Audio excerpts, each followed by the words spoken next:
Hey y'all, Chris with a K here to talk to you about Survivor Season 48, Part 1. Since we're at the halfway point, I thought it'd be nice to make a video of my thoughts so far in the first 6 episodes of Season 48. Honestly, the season had a slow start for me. It was giving us the very familiar storyline of the one tribe that was just disastrous and losing over and over and over again, that being the Vula tribe. I think the whole 26 days is a big part of the problem. Because of course you're gonna have this team who is absolutely just lost in every aspect. The shitty camp, shitty life, terrible in challenges, constantly losing because they don't have anything. And the reason that Jeff takes the Flint is because it's like the condensed days, the 26 days makes it so that he's like, okay, well, I'm gonna make it harder for everyone and take their Flint. Then we just keep getting disastrous tribes, like consistently for the whole new era. We have a lot of the seasons starting off very similarly. And the thing is, we already did the whole have and have nots. We did that season. Well, you already did this, girl. Speaking of like the gimmicks, I really want them to bring back the gimmicks, because tell me why we haven't had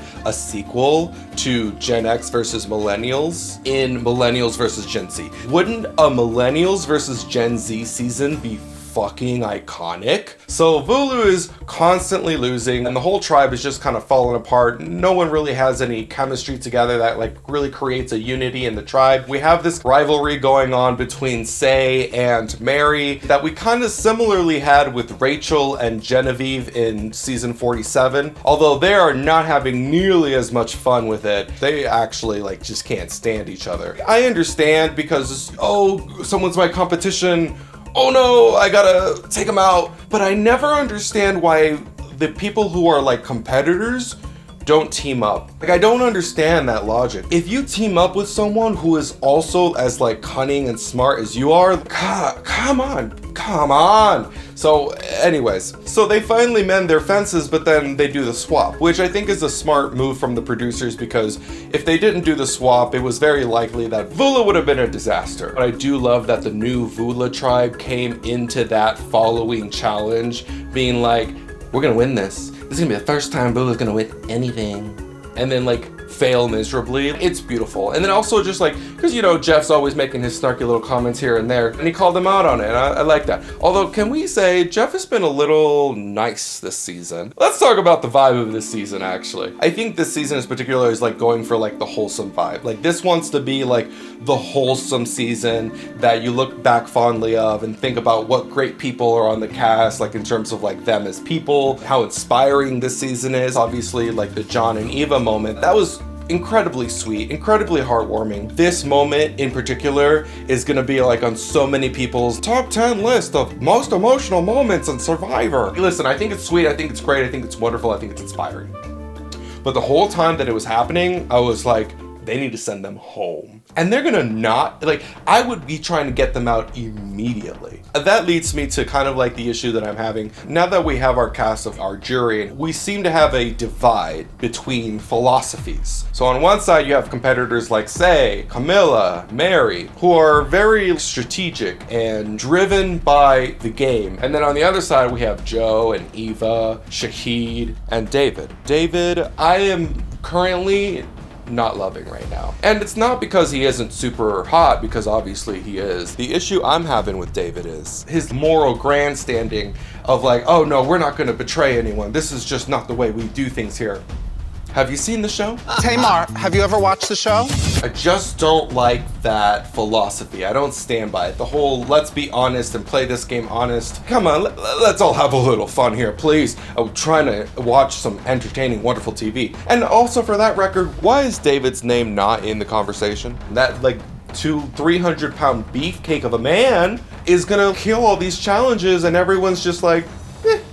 But let me tell you who I'm really rooting for. I've spoken to a couple friends and for some reason everyone seems to dislike Say. But if you caught my reviews from last season, you'll know that I do like a competitor like Say. Say has very like Rome energy from season 47. I just really do appreciate someone that has their foot on the gas pedal and isn't gonna let up. And you see everyone around her getting frustrated and upset, but where I stand on it is, the only reason you're upset is because you're not playing as hard as they are. As an example, Charity, what did she say? She said, oh, there's time for us to do all that later. Oh, we could really start cutting each other's throats now, but I don't want to start any trouble. And look at her, walking out the door. You have to play like that. Remember when Jeff used to say you have to play Survivor like it's your second time?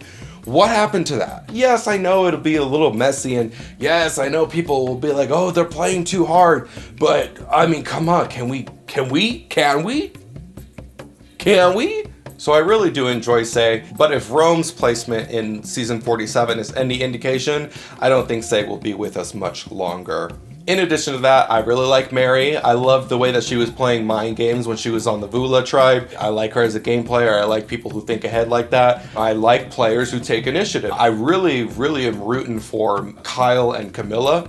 I think that duo specifically is probably my favorite team up of the season. They're smart, they're cunning, they're playing both sides in an interesting way. Thomas's exit was really iconic. That I think solidified Kyle and Camilla as front runners of the season. I'm really rooting for them. I hope that if the Goody Two Shoes tribe start to take over the game, that it'd be Kyle and Camilla that really turns everything around on them. I would love that. That'd be so good. So I really am rooting for them. And then I gotta mention how much I fucking love Star. I never understood why everyone was hating on Star in the first half of the season. Star was just vibes. I really like Star's just overall presence. Like the scenes when she's singing, here come the boats, here come the boats. The boats are on the way.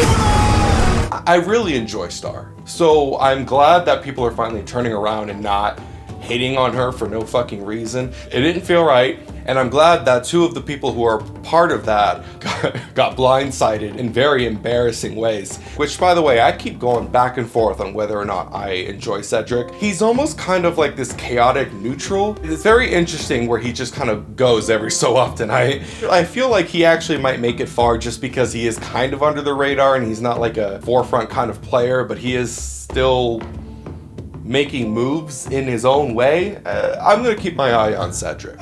Cedric is honestly the worst. Also, by the way, in case anyone has been paying attention, no, I did not finish my reviews on Traitors Season 3. What I thought about that season overall is I'll say it was fine.